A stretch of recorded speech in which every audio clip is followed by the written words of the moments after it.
Welcome to season 2 of the eCom Gold podcast. It's great to have you back, and I cannot wait to bring you some of the fantastic episodes that we have lined up for you, all 48 of them coming to you soon. In this first episode, it's none other than Nick Shackelford, the ex-professional football/soccer player turned king of the fidget spinner craze. Nick is founder of structured agency, Geek Events, Constant Creative, and is an angel advisor to some of the biggest software platforms in the e-commerce space.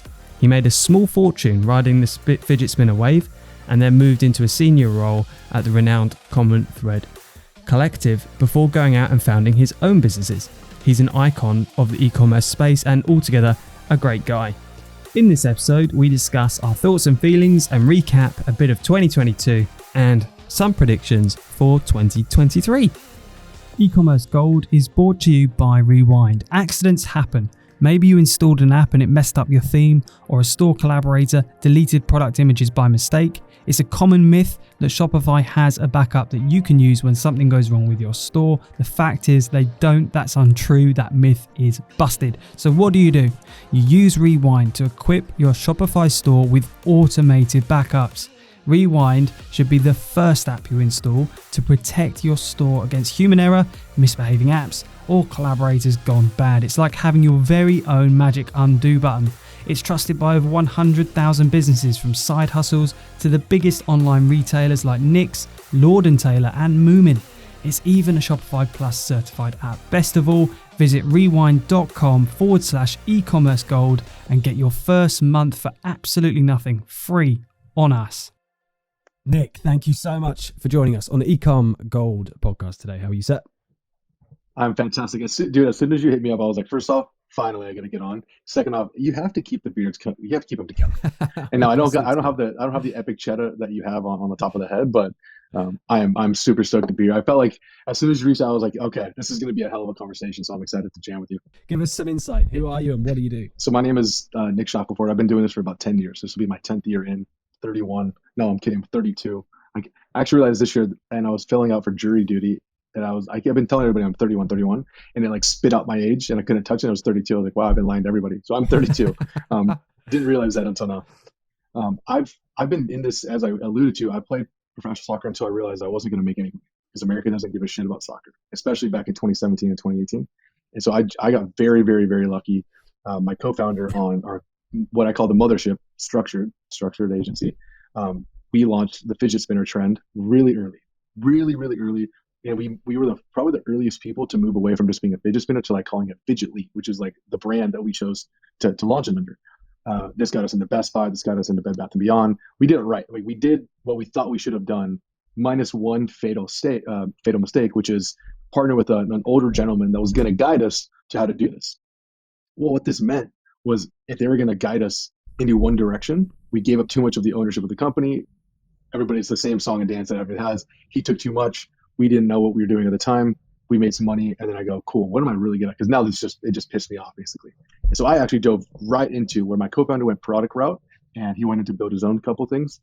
I went into just pure marketing. And so for the last, I would say, 8 years, I was a media buyer. I was a creative strategist. I was a director of strategy, all the areas of supporting the brands. But I myself never felt compelled, because a lot of people ask, like, well, like, Nick, Shaq, like, why don't you just launch your own thing? I have zero desire to think about manufacturing. I have zero desire to think about branding. I have zero desire to think about all these things that like you have to do for a brand. And I only care about, how do I sell the thing? How do I grow the list? How do I understand these platforms that we have to use? And it was a good bet. Right now, in hindsight, maybe I would have had my own thing on the side to grow it outside of the fidget spinner play. But I think where we've been able to be most impactful, and that's, I think, the biggest learning that I did, is find the thing that you're really, really good at and just like stick and stay with it. And that's what we did. So we've worked with a lot of brands. We spent a good amount of money. And my core focus now, as I've moved out of that CEO role, so my co-founder took majority of it, and now we're facilitating three things. You have the agency, which is important for all of us because it powers the ecosystem. Now I have a unique standpoint that I talked about in 2020, which was a prediction of mine. The prediction of 2022 was more brands would actually take it in-house, and they would stop paying agencies, or at a larger rate. We would get less business overall. We're arguably one of the bigger ones in the space, or at least one of the most outspoken ones in the space, and it did not slow down. And when we were having these conversations, as I'm talking to them, they're like, we don't know how to build this, or we don't know how to hire this, or we don't have a founder on the team that is a marketing focused founder. Everyone's product people, so we need to rely on other agencies and experiences. And that was actually a prediction early on, brother. That I was like, can we sustain growth? Like, can we, with what happened in 2021 and this rocket ship of everybody doing well and the cash flow and people buying, 2022 surely is going to be down, which overall it was a little bit of a down year. The only way that you were able to kind of sustain this was through acquisitions or through specific growth levers of new services on the agency side. But generally speaking, dude, I thought we would lose a lot more business because brands would be like, aha, why am I going to pay 6 figures a year for this agency versus I'm going to pay this individual that's going to be mine. He or she is going to run my shit and they're going to be focused on our stuff. And that didn't happen. Like they kept hiring, they kept needing, and it turned out that they just didn't know how to build or how to be prepared for what this person internally was supposed to do because they themselves didn't. So that was one crazy prediction that we kind of hung our hat on. I was like, we're going to be really good at creative, which that's why we launched like kind of like the design pickup for the performance ad space. And then that way people could use that on a demand basis. And that turned out to be a really good decision because now everyone talks about creative strategy or creative strategist role. What does this position look like? And that was a bet we made early on that I think you'll start seeing as, I won't get there yet, but that'll be a 2023 prediction.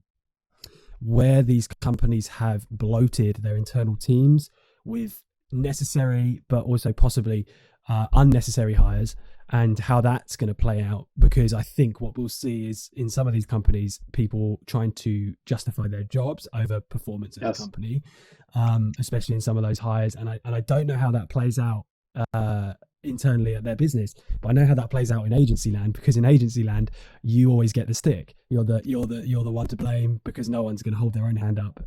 Part of having an agency, unfortunately, is having the ability to use a scapegoat. In 2022, what kind of bets did you make that panned out, and what bets did you make that didn't pan out so well? We made the bet that creative strategist was a real role. That panned out. That was a very important role that a lot of, as I said, brands didn't really know, because you have on the brand side, you usually have a very enthusiastic founder that understands and knows the product, so they can communicate what it is that they want or give you the ideas that you can kind of run with on the marketing side. Well, if you found a founder that was like a very intelligent individual on the product side, but didn't necessarily know how to communicate that on the creative side, that role of creative strategy was really impactful to our media buyers. The second, which we built, was like, it was a good bet to not let the media buyer, not let the team just be all wrapped up within one core role, because it allowed multiple touch points and more support systems for the brand. Because you look at the region that you talked about, you have 5 million to 15, 5 to 25. That's usually our sweet spot. They're lean. A lot of their time, they don't have a lot of hands on deck. And the benefit of coming to use an outsourced team is that you get a lot more bang with your buck, or you have a lot more people kind of giving you a little bit more of your attention. Yeah, albeit it's going to be like an hourly based attention. You're not going to get everything, but it turned out to be good support in that sense. We bet not to dive heavily into TikTok at first. My former head of performance, John, and I, we would go back and forth. I'm like, dude, what are we doing over here? Why are we doing this? What are we doing over here? Why are we doing this? And he was like, Shaq, like, it just really isn't there. And like the systems that you have to build around to get TikTok to work specifically, if you weren't, and there's a lot of TikTok specific brands, there's a lot actually in the UK, but they built themselves to be fully operating with like, here's how we get the content, here's how we get the edits, here how we can launch it, here's how we test it, here's how we get the pages. And that was something that we didn't invest in, because we're like, oh, like Facebook or Instagram or Google, new channel, throw it up with what we have. And we made the bet to not heavily invest in it. Well, fast forward to what just happened in Black Friday, Cyber Monday.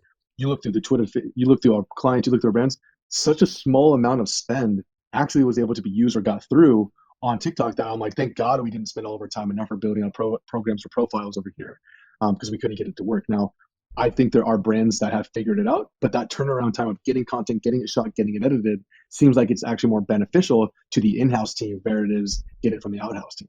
What do you think on that? When I use TikTok personally, I am using it as like a dead space in my head. I'm flicking through, and even though I might consume the content from a brand, I'm just so far removed from thinking about shopping. I'm there for entertainment, basically. And in that, for that reason, I almost don't want to engage that part of my brain where I'm like, oh, maybe I want to explore a product or go on a journey with this brand. And I think that's why, yeah, cool, you can show me your products all day long. But even if it resonates at that moment in time, I'm in a different place. It's almost meditation like, that I'm just there to like, just, blank out. It's mindless crap, ultimately. I never get value from TikTok, not the stuff that I watch. And I think that's where the brands are going to, in my opinion, I think that's where brands have struggled and will struggle. And you see a lot of people say, yeah, cheap CPMs, great site traffic, does it convert? No. No. Why is that? How can you break that down? Do you have any insights on why you think it doesn't convert? I think you kind of said it. I think the prime consumer is in mindless. The way that feed is just so used to not let you click out, not let you simply continue to shop or pop in feed, so heavily keep you there, unlike an Instagram or a Facebook where you're kind of expecting, and maybe that's just because how long the platform's been around, where you're like, I'm expecting to get hit with something that like, oh, this is interesting because they have enough information on me.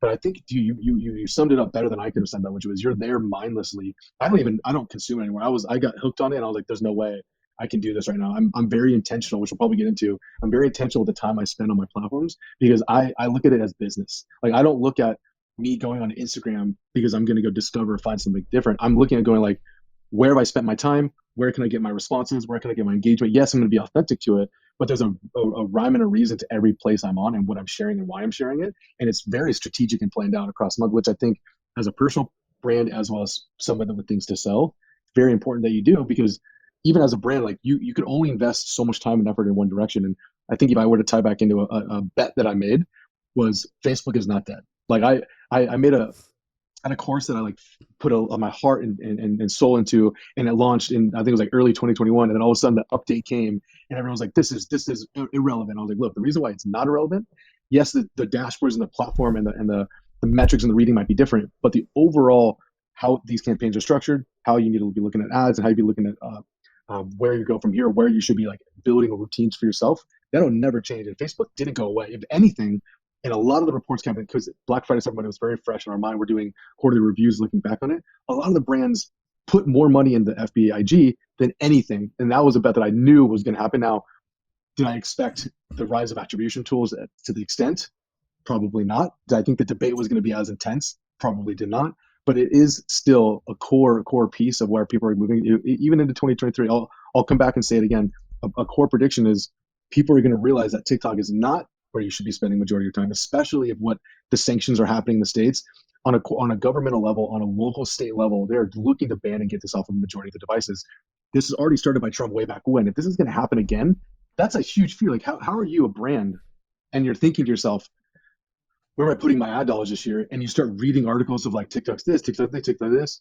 Are you really going like, yeah, I'm willing to make a massive bet on this platform? Probably not. I don't think that Facebook's going to be a particularly viable option for brands. And you've got to bear in mind, a lot of the brands that I was engaged with were 80 to 90% retargeting only. 80 to 90%, because they had these long running established company brands. They were using that pixel data as lookalike audiences. Those days are over. So in my mind, I briefed the team and I said, well, what are we looking at here in terms of other viable channels? And I think mainly probably from early Gary Vee days, one of the things that I advised was you need to pivot and become a media company. You need to become a content company first. You need to build your own audience. You need to own your own audience. And only in doing that are you kind of creating a moat away from all of these paid acquisition channels that you're paying to play in. And even if those taps turn off, you then have this owned audience that you can tap into at any point. So I was like, right, cool. How do you do that? YouTube, long format content, newsletters, building these groups on Facebook, building these audiences. I think some of those things, those brands adopted. And even though Facebook didn't die for them, it has stood them really well. They've got these communities, and people like Obvi have a fantastic Facebook community, and it drives so much value for their brand. And I'm sure a lot of other brands are building that. So I don't think it's a dead prediction, but I think the part of it that I was wrong about was that Facebook was dead, and Facebook certainly isn't dead. But the caveat to that is the companies are dying that still expect it to operate as they were using it, i.e. focused on just retargeting, and not adapting their funnels to look at new customer acquisition, not adapting their creatives. And I think, the winning formula for this year, I don't know if you agree or not, was new customer acquisition creatives to a quiz to a landing page to get the email marketing to the conversion. I saw so many brands implement that this year and just win with it. It's crazy you brought that up, because I look at, and while you're talking, I was looking up some things. The news for Facebook towards England, towards the EU, towards all these countries is very pessimistic. It's more of like, EU looks to ban, or Facebook data drop ban, all that type of language. And that really was not language on our side of the thing. And you can look at it two different ways. If you were to look at Facebook's quarterly report or the revenue report, you can look at how much money EU produces for them compared to the significance of what America produces or North America produces to them. So on a scale of like, does this suck if we lose it? Sure, but compared to what else is happening around the world, especially in the States, probably was nominal. And even if you look at the reports of what's happening, where a lot of the advertisers on Twitter, if you were to like see what all the things going on with Elon, everything that's happening there, a lot of them are pulling on not spending there. Well, even Twitter's own internal reports of how much revenue is being generated, they're kind of like, okay, like if that comes back, it comes back. If not, it's not as big of a hit as they need to get the Apples of the world, the American companies back on platform. So it might be easier to say because in states, I've been so vocal on this, dude. Facebook built brands and companies that should not have been built because of the ease of arbitrage of talent and ease of arbitrage of product and the cheapness of CPMs. There's no reason why we should have made millions of dollars on a fidget spinner. There's literally no reason. Like as much as I want to say how incredible of a media buyer I was, it shouldn't have happened. It's not a company. It's not a real thing. Like it was a snap in the time of what was going on. And so I look at it and I go, it should have never been this easy to build. And I look at the missus who has a brick and mortar store, who you live and die by reviews, you live and die by foot traffic, you live and die by producing quality products. And you look at these tools and these platforms, you're like, oh my Lord, I can post this picture and I can link to this store and I can make this money. And it was lazy. And so when you look at how this happened, and I benefited solely from this. Like I had so many massive wins in various verticals, from dog socks to teeth whitening to glasses. And like, there's no reason all these should have been built. But then you look at the inner workings of why it worked and why people are going, okay, this isn't going to happen forever. Here's what I need to build to be real and how I need to be sustainable. And I think when you plan for 2023, and I tweeted this the other day, is companies and brands were built off of incredible marketing these last couple of years. So the next incredible brands are going to be built off of the margin and the manufacturing, the fulfillment of these products and how they're able to do this smartly in these future coming years. So that is that overall bet. Now, I don't have specifics for it, but I will say, dude, in 2023, the ability to survive or not even thrive, like 2022, we all like, oh, recession is coming, COVID, all things are happening. Some brands still were thriving. Some brands still made incredible out. I think 2023, especially Q1, we're really going to see, did people just make enough money in Black Friday, Cyber Monday through Q4 to be like, okay, based upon the last couple of months? Or do we come into Q1 and they go like, I don't really have any major sales. I have no major products. Valentine's Day isn't big enough. Mother's Day isn't big enough. That's it. Call up shop. And on the agency side of things, you're going to see a lot of people that built agents. Starting an agency is very easy. You have to have a service. You have to understand a skill. And you have no hard costs because you're at the beginning. You're not really hiring too many people. It's pretty much you and an offshore support you, and you can probably pay X dollars. You're going to see a lot of people that aren't able to get business because those brands that were able to be satisfied in that $1, $2, $3, maybe $4,000 range might not be there anymore, willing to pay that. Two, people that had the deal flow or people that had the ability to grow might not want to do it anymore because it's just a grind, as you and I both know this too well. And lastly, some brands might just go, I don't think I'm going to do what I did last year, and this might just be the year where I just make sure that I get all my operations correct. And that's what we're seeing from our brands. A lot of them are going like, hey, we had an incredible year. We're not looking to sell because obviously if you're on to sell path, you're going to be a little more aggressive. But they're probably looking at how do I fortify what I currently have, get through some of this inventory, get better at my inventory demand planning, and just hold on to my seat for the next 20 to 12 months. Yeah, I think tying into that, a prediction for me in 2023 is breaking it down by sort of size of company, sort of 10 to 50 million pound brands who are growing but experience a lot of pain during COVID through logistics and operations. I think they're doubling down there. I think they also got a bit of a scare with the Facebook stuff. So I think they're going back towards some more traditional, dependable, if you like, marketing routes. So SEO, I've seen a resurgence in. It's not an area that I've played in for a long time, but I am seeing brands, seriously considering their SEO strategies again. But yeah, I think there's also brands that in the UK, especially that I've worked with, never understood the value of Facebook and have always relied on those fundamentals and are now discovering Facebook and they're like, this is great. So there is a small minority of people that are just kind of coming into Facebook and still seeing it as a fantastic opportunity. So I think a lot of people went through the last 5 years and sailed through it in terms of being like, and took it for granted. I saw that when I came into Shopify as well. I've only been in the Shopify space for like a year. And the people that I was mixing with before that were on Magento, very archaic solution. But the people that were born on Shopify, i.e. started and created their business on Shopify, don't understand the level of tech complexity that it removes from your business. And really, without having that understanding of what other people are running, I've seen, businesses that have like a 10-person in-house dedicated project management and development team. Their salaries are going to be between 60 and 100K UK pounds, and they're operating that as their kind of it goes into their bottom line. It comes straight off their bottom line, whereas someone on Shopify doesn't have that. So Interesting. I think we're going to Good see perspective. we're going to see a lot in the UK, at least, of people moving to Shopify. I think it's going to be a year of focusing internally on getting things right, whether it's operations, logistics, whether it's the product. Something that I've seen as well in 2022 is people blaming their product when actually, like you said earlier on, they had this booming year during COVID, and they almost lie to themselves about why that happened. And I've had these conversations and they've said to me, we understand the macroeconomics at play there, and why we had that boom in sales. But I think subconsciously they actually expected it to continue, and they thought this is the new normal for us, when really, in reality, it never could be. And they're kind of now questioning like what's going wrong. And I have felt as a part of an agency, a lot of pressure to continue to deliver at least towards the level of results that they were seeing. But I am also seeing them now look inwardly, and the product is getting a lot of the blame for that. So I think product innovation and expansion in 2023 is going to be a key strategy for brands as they look to try and recoup some of that revenue and some of those dollars that were spent with them years before. I think product innovation of their existing products is going to be a big thing as they realize that Facebook is still strong, but we need new angles and new creative. And the only way to do that is really to add new products or new features. And I think, internally, I think we're going to see tightening up of finance. I think we're going to see a tightening up of logistics and operations, and people seriously considering how they're doing things. Like I've worked with brands that are turning over 20, 30 million who don't even have an operations team. It's like the founder is still all of that. And I think that's going to change too. So that would be my kind of main prediction for 2023. What about you? What do you think we'll see in 2023? Yeah, I wish I would have went first because I feel a lot of this stuff too. I will predict the hiring of better talent because I believe there's a lot of people that either got burnt out from agency work and the stress that they felt to where in early 2021, 2022, where brands wanted to take it in-house, but they didn't have the personnel to kind of help them and operate that.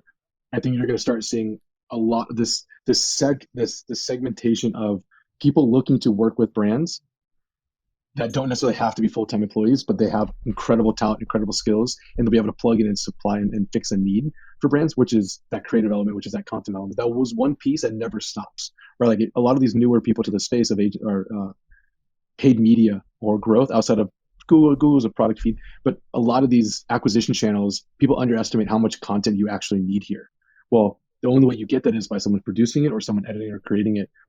I think the disrespect towards that space is now going to go away, and they realize if I need growth or if I need some sort of consistency, we have to invest in this area. So I think the groundwork laid for creative strategy is real, is there, and it's going to continue to build. I believe the feelings of inflation and pricing for a lot of these products is going to be the most impacted area.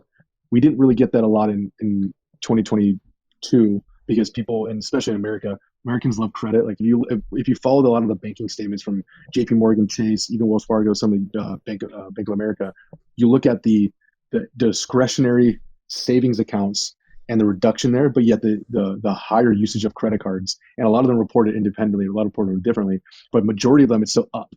We're still buying all this stuff. You have to pay that back eventually. The buy now, pay later, that utilization is essentially just a lot of shitty loans that people still have to continue to pay back. And if major consumerism was happening significantly on those type of tools, because even I think it might have been Shopify even reported this, of like the use of that on stores was through the roof. Now, is that because more people had it installed, or is that because more people leveraged it? It could be a combination of both. I don't think it's one is resulting the other, but I think those payment terms or those plans of spending is going to change, and so brands understanding how much of this is need versus how much of this is necessity for their consumer, for their most loyal products is really important. And if you spend some time and look at the Shopify 2022 and 2023 prediction report, they even back that theory up of a lot of the competitors that consumers are buying are solely driven off of price point. Now they might be, they're basically, there's no loyalty. If they find a similar product or something that they like and the price is where it makes sense, they're going to buy that. So I think brands that used to be very romantic about their brand, this is probably the biggest stance I'll make. The brands that felt super strong about not discounting or not providing offers or discounts are going to need to rethink this approach and strategy, because they're going to need to drive new traffic, they're going to need to drive new customer acquisition, and they're going to need to get their revenue in the door to move the product off the shelf. So revisiting their pricing strategies and structures is going to be something we're going to see a huge focus on, and if not, they should be. That's right. That's absolutely right. And I'm very interested to see what happens to Klarna when Apple introduces their buy now, pay later Oh, native functionality, which I believe, although no one really knows, is scheduled for 2023, which yeah. is going to be very interesting. And I believe it's going to be split as a one month or over 3 month payment. Wow, that's going to shake things up. But I think you're right. I have a theory. I have nothing to back up this theory. It's a gut theory that during COVID, there's two things. This kind of leads into my 2022 prediction and rolls into a 2023 prediction, which is, I think during COVID, especially in the UK, I don't know what it is for the US, but I think people, as a general average, got incrementally richer. I.e., there was money was cheap, as we know, but that Yes. we always seem to talk about a kind of a VC level when we talk about a kind of a larger macroeconomic level, but I think for everyone there was handouts for families, but people weren't necessarily spending money. In the UK, the government even subsidised going out to eat and drink. I can't remember I think it was Wow. 50% off. Yeah, so they paid Wow. 50% of your food bill for like 2 months. Yeah, every restaurant. It was no limit, so you could go to any restaurant. So that happened. There was a lot of handouts from the government in terms of both for businesses, but also for individuals at the lower income level. And generally speaking, people weren't traveling. Commuting in the UK, commute culture is huge. We've got lots of little villages and we have like a few major cities, and most people commute into those. But working remotely drastically reduced costs. And also, you weren't buying lunch and lots of little things. But over the course of 2 years, they really, really add up. And I think a lot of people managed to save some money, sort of the middle class of the UK, and below as well. I think people actually were sitting on some cash, and I think that's still true. I do believe though that buy now pay later is still a thing because we have this weird mentality around spending our savings, especially in the UK, versus spending something that we believe to be palatable over the next 3 months that's going to come out of our monthly paycheck. So I think people would rather pay that 5% interest hike and not spend that lovely little pot of money that they can look at in their phone app, even how big or small that is. I think a lot of people for the first time had that pot of money in the UK because of COVID. So looking at that, I think the buy now pay later rise is one thing because these purchases are generally like sub £500, and I think most Yeah. people can like split that out and have that come out of their paycheck without really having to think too much into it. But the mental benefit of being able to see that balance in their bank account is huge. No, I think you're totally right on that. I think it depends on the culture of how aggressive people want to be. And I think if you look at the American mentality is like side hustle, grind, go, get more, do more, run more. And I think you have to look at where do people know where to start, or like there's all these marketer hires and these online boards, or there's Twitter, there's all these places where you can find work if you want work. And so depending on how people want to do it, because a lot of times they get home and they just kind of do less. Like our company's been fully remote. All of our companies have been fully remote from the inception. And every once in a while we have to look at it and be like, what are you actually doing? Like are you doing what you say you're doing? Because that output used to be X and now it's Y. Now I know the world's changed, but what is going on there? And I think our CEO is spending a good amount of time and going like, how long should that take? And what is that output? How can we measure that specifically? And that's something that I think brands will start waking up to. Like, as you said, does one of their media buyers or creative director or editor need to be full time? Like, do maybe the brands on the flip side go, I actually only need X amount of time from you, so I can actually afford to pay you less. You're free to go get others to cover what you were getting, or maybe even make some more. But I actually don't need you full time. And I think there's that goes two ways. And until you start seeing the brands or the employers lead that, I don't need all of you moment, I don't think a lot of these employees or the loyalty of that stays pretty intact. Mm. All right, I got a question for you. What's your thoughts? It's something that's come up a lot on the podcast from people. What are your thoughts around retail and the diminishing returns of e-commerce as a channel, and everyone's feeling a little bit upset about these companies that have built their business around e-commerce? I think retail, as the missus has a store and it's purely retail, I've seen the loyalty on a consistent basis if there's new stuff there being consistent. In the shoe space, because we have a couple of brands that we've seen in the past try to do something like this, and you are at times the core benefit I think that an e-commerce brand going retail than a retail brand going e-commerce is that e-commerce can feel these guys can feel like, oh, I can drive traffic and awareness to that store because I have an audience. I know how to run media for this. That's like one like feather in their hat that they have. The second is now you're hiring staff. Now you have an employee that's supposed to be here all the time, and you're paying rent, and that's another piece of overhead that you have to kind of play into. Those are costs that you're not used to experiencing on e-commerce right outside of warehousing space or outside of like a potential office that you might not have. So that's one change or curiosity that I have there. I don't see it as a major trend just yet. I do know that there are people trying this, and if anything, there's like these pop-up shops. What Etsy does in our space, Etsy will go into a mall, like an actual like a bigger mall, and be like, "Hey, we're gonna buy this out, and we're gonna put some of our Etsy sellers, and they're gonna rotate, and they're gonna come in here," which I think is a unique way of going about this. But generally speaking, I think it's gonna be on a nuanced case, and you can pay attention to like Allbirds, right? Like Allbirds opened up a shit ton of retail stores, and they're a public-facing company, and Moise Ali and Sharma did an incredible podcast where they broke it down. I forgot which one it was. One of the earlier ones from season one, but they showed that like it wasn't as good as people had anticipated.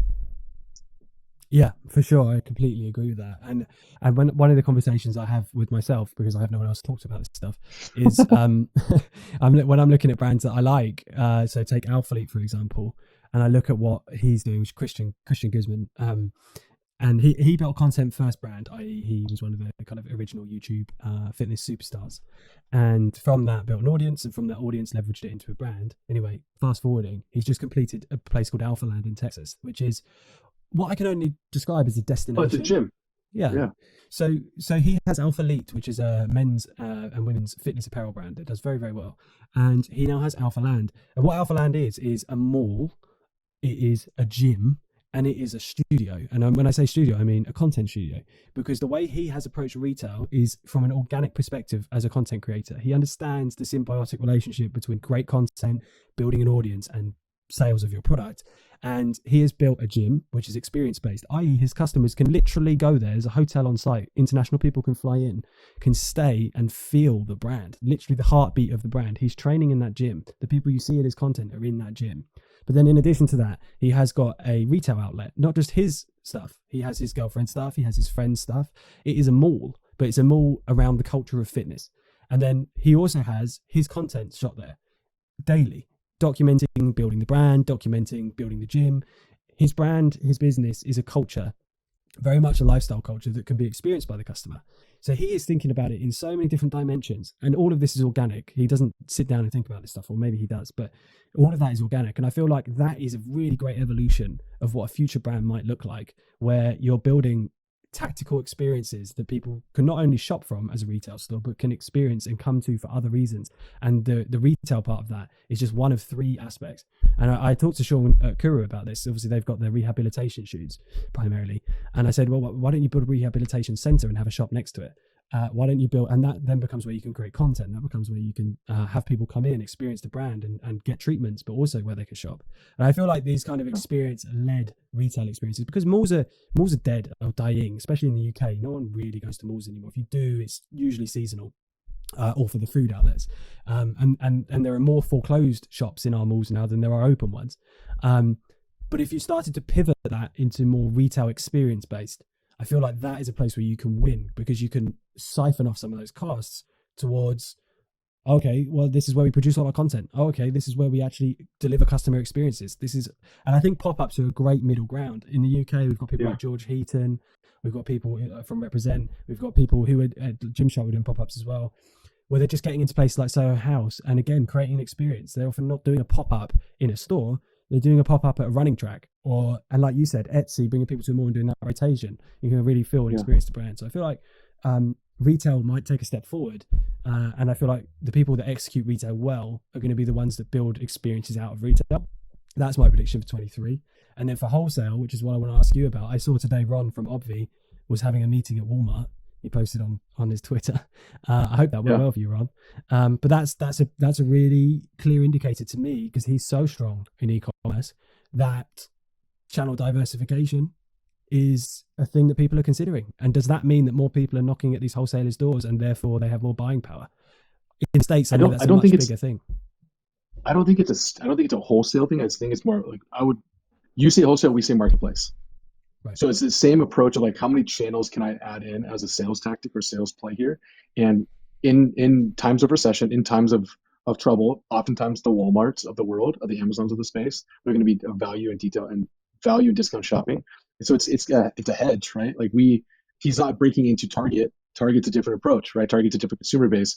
Walmart, there's a lot more Walmarts. I actually don't know like per size or the size of how they do these, but there is more of an audience that he probably wants to tap into that's a little bit different than what he would expect. And now it could just be an online play, right? Anybody can sign up and sell on Walmart, but if you're meeting doing with corporate, it's probably going to be in the retail stores themselves, and it would be an interesting approach because the variability of margin maintenance is less in store because it's the cost that it has, and that's it, right? Like whereas you have to pay to acquire a customer, like you are literally just choosing the margin you miss. It's going to live on the shelf, and then whatever you sell is what you get. And so that is a good and attractive approach for a lot of these brands. But I would say it's not that easy. Like they have a buy cycle windowed, and then you get your meetings, and then it's like, cool, this is for season X. And so there's a long wait period on that. So it's hard to bake. It's hard to like really play that as a strategy unless you have an in at one of these stores. Yeah, makes a lot of sense. Right, let's wrap it up there because I feel like we could talk about this for days. It's been an absolute pleasure having you on the show. Quick shout out to our sponsors, Absolutely. Rewind. And if you need to back up your Shopify store, please do go and visit Rewind. Where can people get at you, my brother? I am on Twitter at I am Shackelford, or I am Nick Shackelford, one of the two. But I'm easily accessible, and I love this stuff. This is my life, bro. I appreciate you. Appreciate you. Thanks very much. That's the end of the first episode of season 2. I hope you enjoyed it. Coming up, we have more episodes with founders and brand builders of some of the world's biggest and fastest growing companies. So look forward to that. A special thank you to our sponsors, Rewind app. If you do not have Rewind on your Shopify store, please install it. It costs very little and it will protect you with daily backups should anything happen and you need to restore something on your website. Products, data, customers, orders, anything. It's worth having a daily backup of it. Until next time, friends.